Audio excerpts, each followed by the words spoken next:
History of present illness, ये एक बहुत ही इम्पॉर्टेंट हिस्ट्री होती है। जब कोई क्लाइंट थेरेपिस्ट के पास आता है तो वो अपनी प्रेजेंटिंग प्रॉब्लम्स के साथ आता है, सिम्टम्स के साथ आता है। किसी को डिप्रेशन है, किसी को एंजाइटी है, डिफरेंट किस्म के साइकोलॉजिकल डिसऑर्डर्स होते हैं।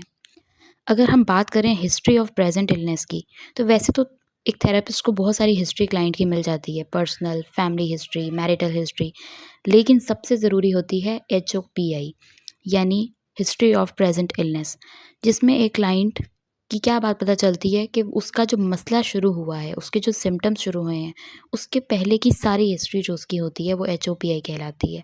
ये किस तरह हमें हेल्प करती है, इसका पर्पस क्या होता है? ये एक थेरेपिस्ट को हेल्प करती है केस को फॉर्मुलेट करने में, ताकि एक थेरेपिस्ट को पता चल जाए कि क्या क्या प्रॉब्लम्स क्लाइंट के पास में रहे हैं जो उसकी करंट सिचुएशन को लीड कर रहे हैं।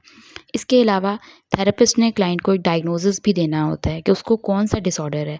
DSM-5 TR के मुताबिक सारे डायग्नोस्टिक क्राइटेरियाज को नज़र में रखते हुए एक थेरेपिस्ट क्लाइंट की HOPI को नज़र में रखते हुए एक डायग्नोसिस देता है। इसके बाद ही, डायग्नोसिस देने के बाद ही एक ट्रीटमेंट गोल्स यानी इलाज की तरफ आ सकता है एक थेरेपिस्ट के, किस तरह उस क्लाइंट का किन टेक्निक्स को लगा के इलाज करना है। तो आज मैं आपको ये बताऊंगी कि एज अ थेरेपिस्ट आप किस तरह एक क्लाइंट से हिस्ट्री ऑफ प्रेजेंट इलनेस पूछ सकते हैं। ये इन्फॉर्मेशन जो होती है HOPI में जो हमें मिलती है, ये हमें बहुत ज़्यादा फ़ायदेमंद साबित होती है और इसके बगैर हम लोग क्लाइंट का ट्रीटमेंट नहीं कर सकते जब तक हमें ये इन्फॉर्मेशन ना चल जाए। अच्छा, एज अ थेरेपिस्ट हमने कुछ स्पेसिफिक सवाल क्लाइंट से पूछने होते हैं। अगर क्लाइंट ऐसी कंडीशन में नहीं है, बहुत ज़्यादा साइकोटिक सिम्टम्स के साथ है, जैसे उसे बहुत ज़्यादा डिल्यूजन्स हैं, उसकी डिसऑर्गेनाइज्ड स्पीच है, वो ठीक से जवाब नहीं दे रहा, बातों को समझ नहीं पा रहा, तो हम ये सवाल उसकी फैमिली से भी पूछ सकते हैं। ये सवाल जो मैं अभी करने लगी हूँ। पहला सवाल है, क्या इवेंट हुआ था या क्या ऐसी सिचुएशन हुई थी जब आपका ये मसला शुरू हुआ? मुझे आपकी बीमारी के बारे में जानना ज़रूरी है ताकि मैं आपकी मदद कर सकूँ। आपका मसला कब शुरू हुआ? जब आपका मसला शुरू हुआ तब आप में क्या अलामात मौजूद थी? आपने इस वक्त किसी डॉक्टर को दिखाया था या इलाज करवाने की कोशिश की थी?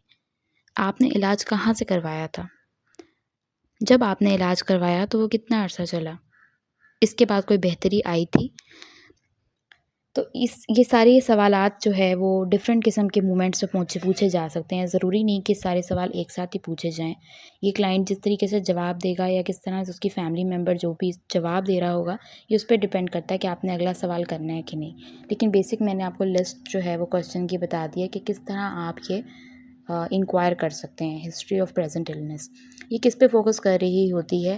History of present illness basically when, where, what and how पे फोकस कर रही होती है कि कब, कहाँ, क्या और कैसे हुआ। यानी हमें क्लाइंट की पूरी सिचुएशन पता चल जाती है कि कब उसके साथ कहाँ, कैसे, क्या हुआ। अब मैं आपको एक एग्जांपल दे देती हूँ। फॉर एग्जांपल, एक क्लाइंट है जो स्टिमुलेंट यूज डिसऑर्डर के साथ है, यानी एक ऐसा क्लाइंट है जो आइस के नशे का इस्तेमाल करता है और उसको स्टिमुलेंट यूज डिसऑर्डर है। अगर हम उसकी हिस्ट्री ऑफ प्रेजेंट इलनेस हमने पूछी हो तो वो हमने इस तरीके से पूछ ली जिस तरह मैंने आपको क्वेश्चंस बताए। अब हमें उससे क्या पता चलता है कि क्लाइंट की इतने साल पहले हम हिस्ट्री ऑफ प्रेजेंट इलनेस ऐसे रिपोर्ट करेंगे कि क्लाइंट की 2.5 ईयर्स पहले ये मसला शुरू हुआ। क्लाइंट अपनी लैंड्स की हिफाजत कर रहा था। जॉब के दौरान उसको इसके एम्प्लॉय ने बोला कि तुम अलर्ट रहने के लिए आइस ले सकते हो। उसने वो आइस ली, जिसके नतीजे में उसको प्लेजर महसूस हुआ। उसने पहली दफ़ा ली, फिर उसके बाद उसने इस तरह हमने हर बात बतानी है, when, where, what and how. हमें पता होनी चाहिए हर बात के क्लाइंट ने पहली दफ़ा जब उसको सिम्टम्स हुए, पहली दफ़ा उसका मसला शुरू हुआ, तो उसने क्या इवेंट हुआ था।